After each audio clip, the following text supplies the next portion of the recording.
What up, Wastelanders? Christopher here, Gaslands NorCal. Thanks again for joining me for another video. You notice I didn't say a build video or a creation video or a team build or anything like that, because this time we're going to be talking about some terrain.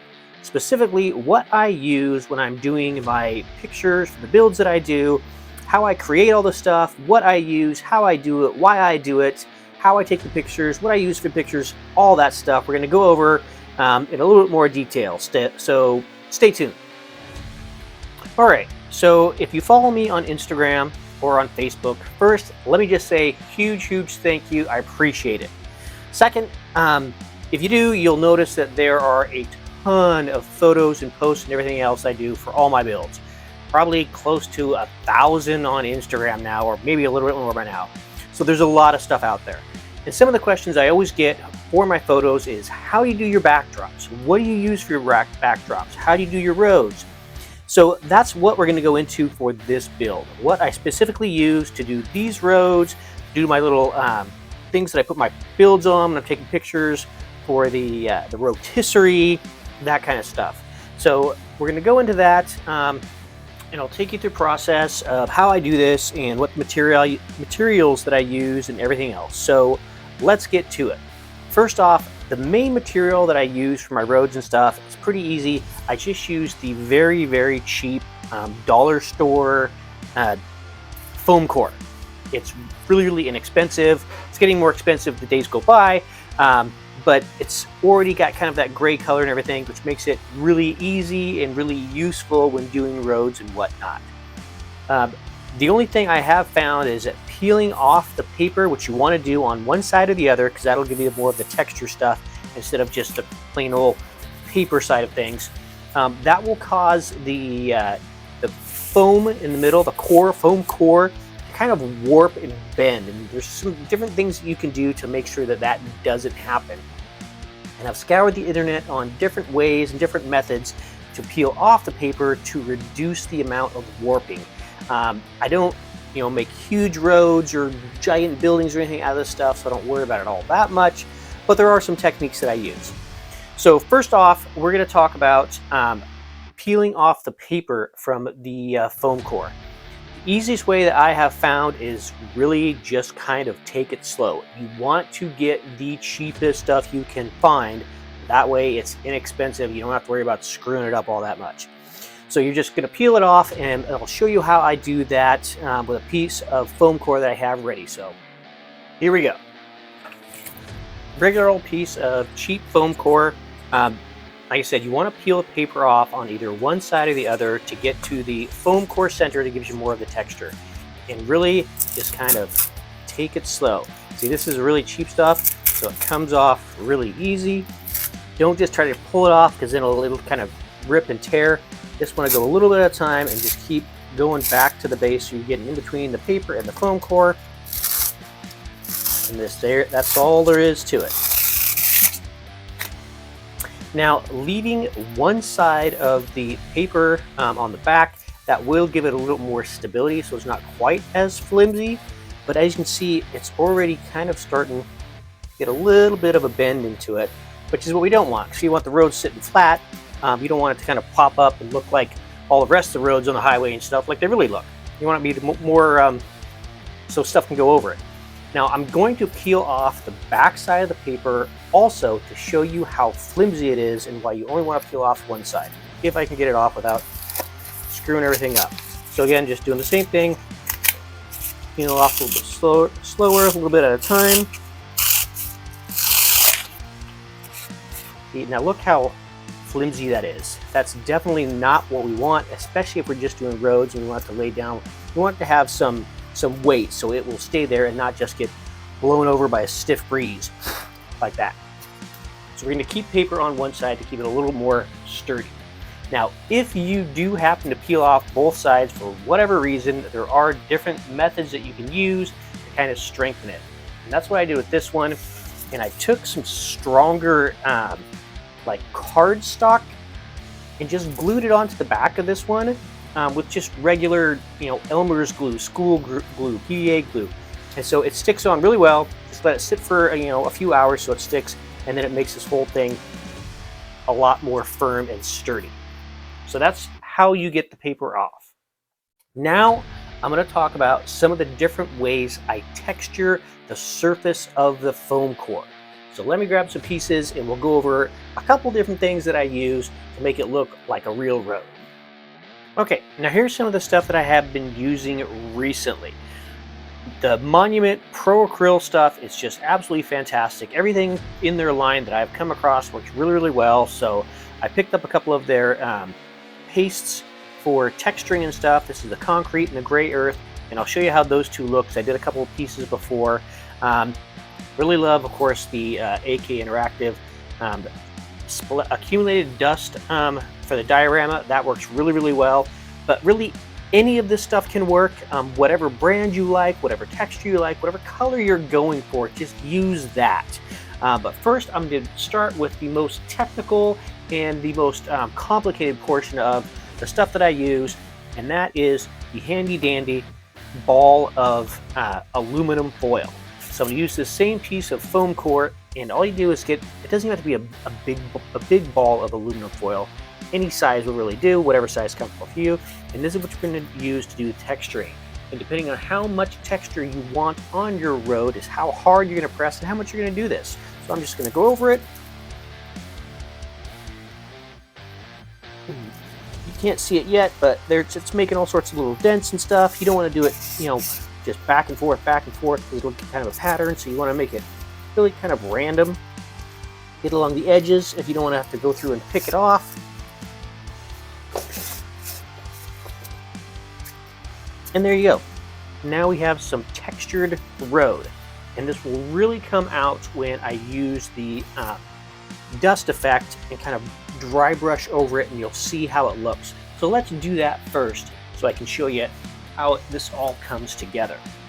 Now, it is very much going to be a dry brush. You don't want to get a whole lot of this stuff on there because it'll just kind of glom up and not look right.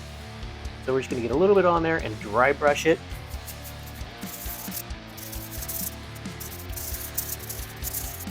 And there we go.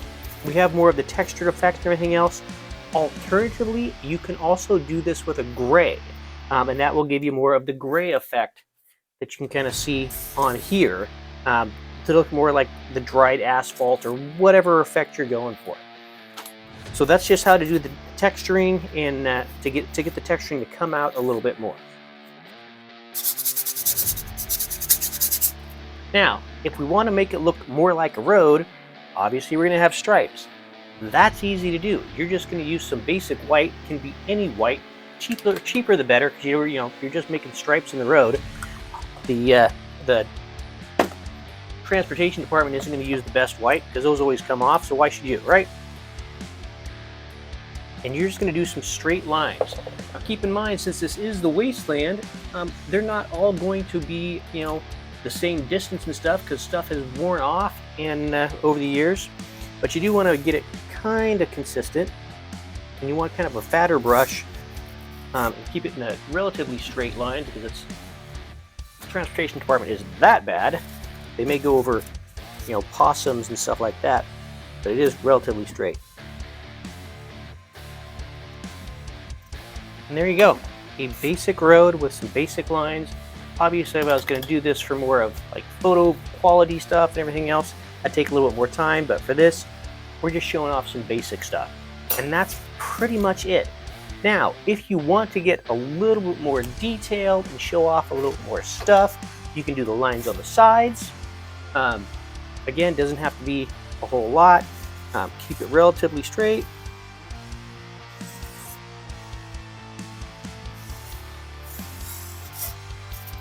Probably want about the same distance for the lanes, because it's not that bad.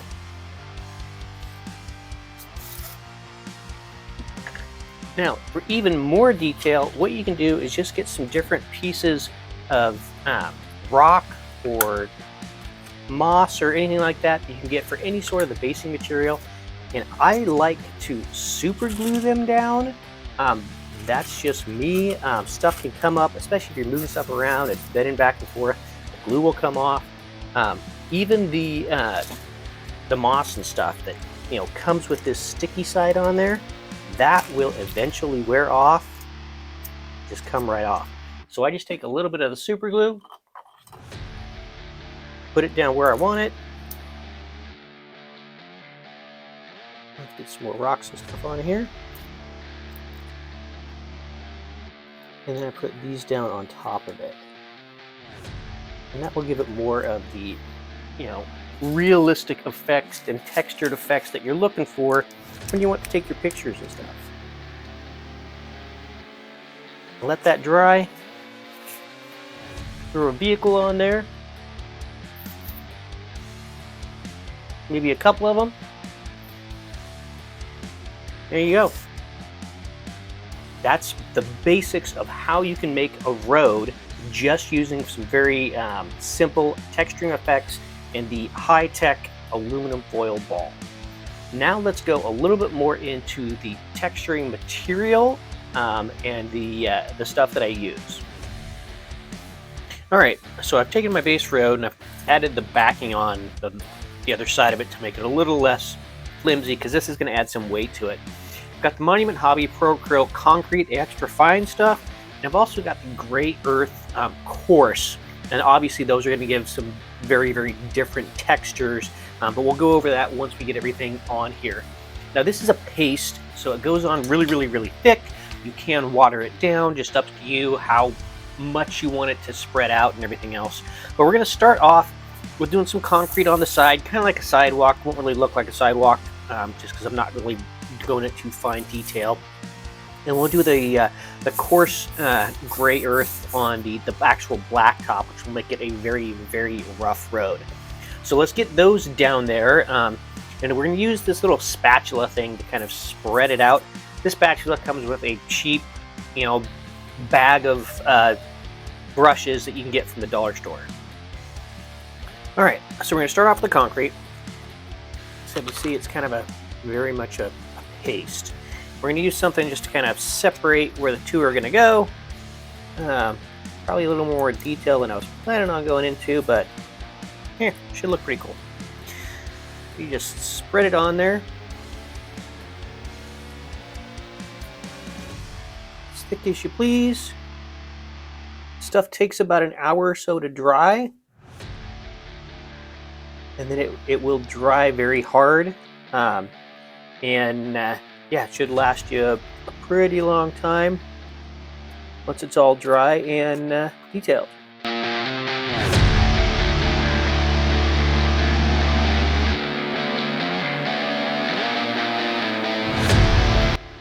All right, so the second portion that I did, the coarse gray earth, didn't record, but it's just kind of more of the same, spreading it all out, making it as thin as you want. You can water it down, whatever. Stuck it out in the sun for a while to let it all dry. And as you can see, it's pretty firm on there and everything else. So the next step I'm going to do is I'm going to dry brush it. This time I'm going to do it with the gray. I'm just going to use this really cheap Boulder gray to dry brush it, and dry brush over the entire thing just to give it a little bit more detail and texture and stuff on there. Pretty simple dry brush.